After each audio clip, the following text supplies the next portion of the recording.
Madame Marianne Dubois. Ma question s'adresse au Premier ministre et j'y associe mon collègue Jean-Pierre Door. La crise agricole d'une ampleur inédite s'enracine avec comme fertilisant l'accumulation de mauvaises nouvelles. Toutes les filières sont touchées, aucun département n'est épargné et je pense au Loiret très mobilisé aujourd'hui. Certes, des mesures ont été prises, mais ce ne sont pas les millions d'euros ni les reports divers et variés qui feront l'avenir de notre agriculture. Nous avons besoin de la mobilisation de l'ensemble de votre gouvernement. Et permettez-moi quelques suggestions avant le remaniement annoncé.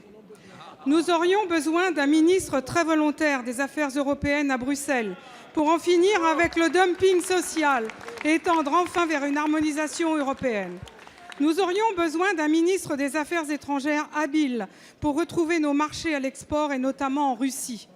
Nous aurions besoin d'un ministre des Finances efficace pour activer les leviers, redonnant de la compétitivité au secteur agricole et lui permettre de bénéficier du CICE et de la baisse des charges. Nous aurions besoin d'un ministre de l'économie courageux qui se penche efficacement sur les clauses de renégociation et les relations producteurs-transformateurs-distributeurs. Enfin, nous aurions besoin d'un vrai ministre de l'Agriculture qui simplifierait les transpositions de règles communautaires et toutes les normes et mesures ayant des impacts très négatifs. Surtout, besoin d'un ministre à temps plein qui ne se consacrerait qu'à ses dossiers et à la valorisation des produits français. Mon propos est amer et je n'ai pas l'habitude de poser des questions sur ce ton, mais nos campagnes désespérées le méritent. Monsieur le Premier ministre, combien de croix blanches faudra-t-il encore sur le parvis de la basilique de Sainte-Anne-d'Auray pour que vous preniez enfin la mesure de la situation?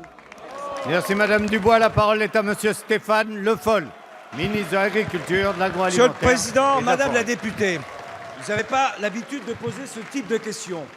Mais je vais vous répondre. Nous aurions eu effectivement besoin d'un ministre européen qui ne cède pas lorsqu'on a voulu abandonner les quotas laitiers. Nous aurions eu besoin d'un ministre de l'Agriculture qui soit présent pour défendre un budget de l'agriculture qui permette aujourd'hui aux agriculteurs de toucher des aides légitimes pour leur travail. Nous aurions eu besoin d'un ministre des Finances soutenu par une majorité à l'époque qui ne laisse pas se mettre en place une loi sur la LME qui fait qu'aujourd'hui nous sommes obligés de subir la loi de la grande distribution. Donc, Madame la députée, lorsque vous posez cette question, il faut toujours que vous ayez en tête ce que vous avez fait. Parce qu'il ne faut pas raconter l'histoire aux agriculteurs aujourd'hui.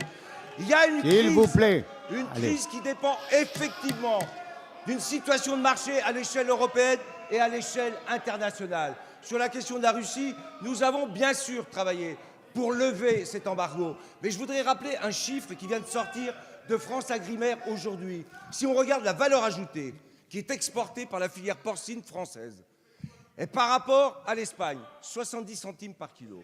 Par rapport à l'Allemagne, 55 centimes par kilo. Par rapport aux Pays-Bas, 50 centimes par kilo.